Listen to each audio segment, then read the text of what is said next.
Bonjour à tous, c'est Cerise de la boutique de Cerise. Je suis ravie de vous retrouver aujourd'hui pour un nouveau tuto spécial distributeur de bonbons ou de chewing-gum. Pour ce tuto, il vous faudra un tool en acier boule, un embout aiguille, une petite pincette, de la colle, mais également des tools classiques, de la fimo liquide, un pinceau et du vernis brillant, de la fimo rouge indien et gris, et ensuite bien sûr les petits globes en verre. Vous avez deux tailles, généralement le gros pour faire les pendentifs, le petit pour faire plutôt des boucles d'oreilles. Moi j'ai choisi de choisir cette taille pour cette réalisation. Donc vous faites une boule de rouge indien 24, c'est ce que j'ai fait. Vous faites un petit cône. En fait, c'est un cylindre sur lequel on va appuyer un peu en roulant pour le transformer en un petit cône. Ensuite, vous enfoncez, vous vérifiez bien que c'est bien adapté à la taille de votre globe. Et on peut continuer la suite. Vous prenez de la fimo grise. Donc là, moi, c'est de la gris métallique 81. Vous pouvez aussi prendre de la gris dauphin 80 qui va très bien. Vous étalez la pâte assez finement et on va réaliser un petit carré qui va nous servir à faire le devant de notre machine. Donc vous faites un petit carré assez fin et vous allez aller la poser sur le devant de votre cylindre.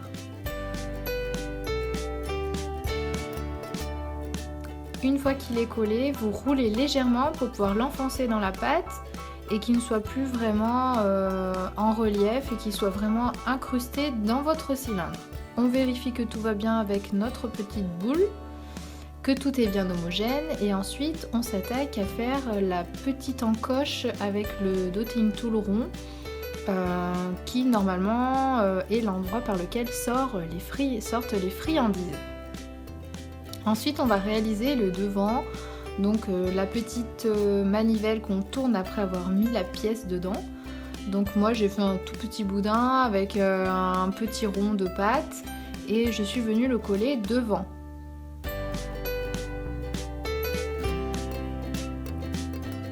Vous centrez bien le tout, on appuie légèrement pour que ça adhère.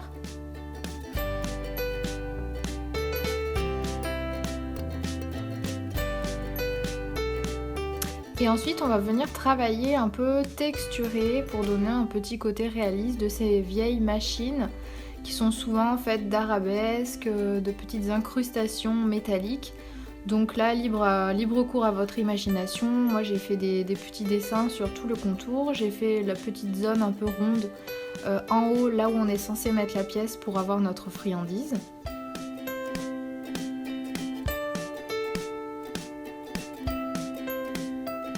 Avec le tool, j'ai embossé un petit peu, là à l'endroit où on met la pièce.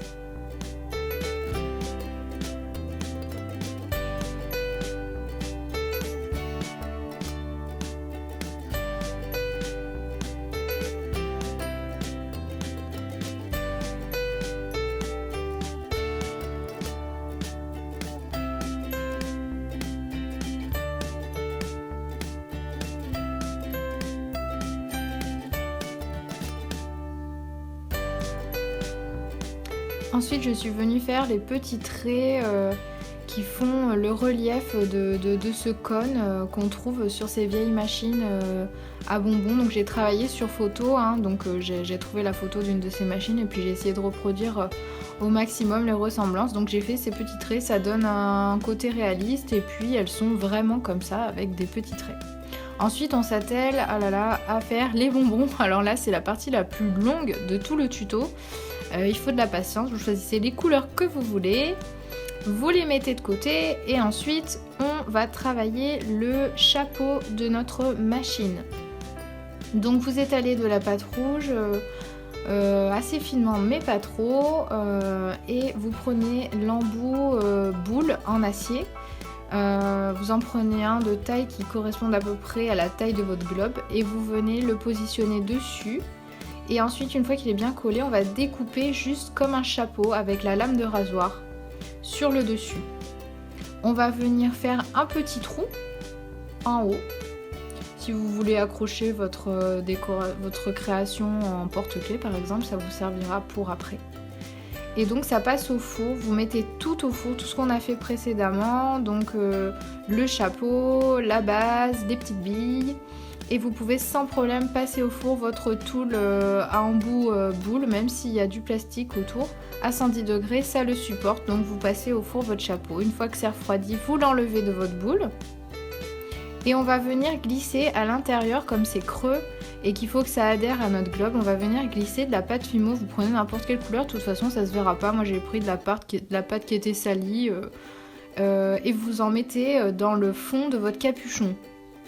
Et ensuite, avec le petit dôme, vous allez l'enfoncer dans la partie ouverte du dôme, c'est-à-dire là où on est censé mettre les petits bonbons dedans, l'ouverture du dôme.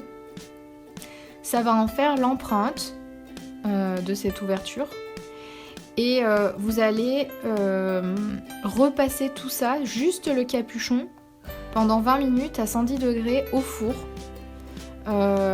Pour que ça durcisse. J'ai oublié de vous dire, si vous voulez le mettre en porte-clés, vous mettez votre clou à œil avant la cuisson avec un petit peu de Fimo liquide, vous l'enfoncez dedans et vous mettez au four, ça tiendra super bien.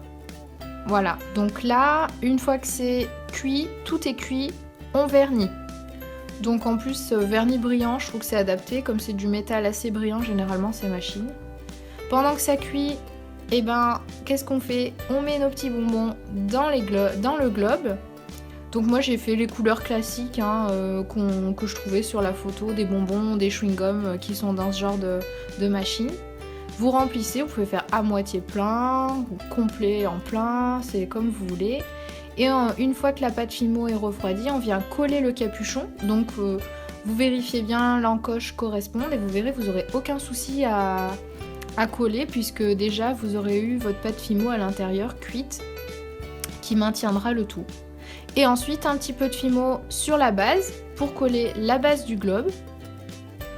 Et vous avez plus qu'à laisser sécher quand même bien une nuit avant de monter en bijoux. Et voilà, votre réalisation est terminée. Vous pourrez ensuite monter votre création en porte-clés, en pendentif ou en porte-sac. C'est à vous de choisir où vous voulez mettre votre gourmandise. Voilà, ce tuto est terminé, j'espère qu'il vous aura plu. N'hésitez pas à laisser des commentaires en barre d'infos et à vous rendre sur la boutique de cerise.com pour avoir tout le matériel utilisé dans ce tuto. Je vous dis à très bientôt pour un nouveau tuto, bye bye!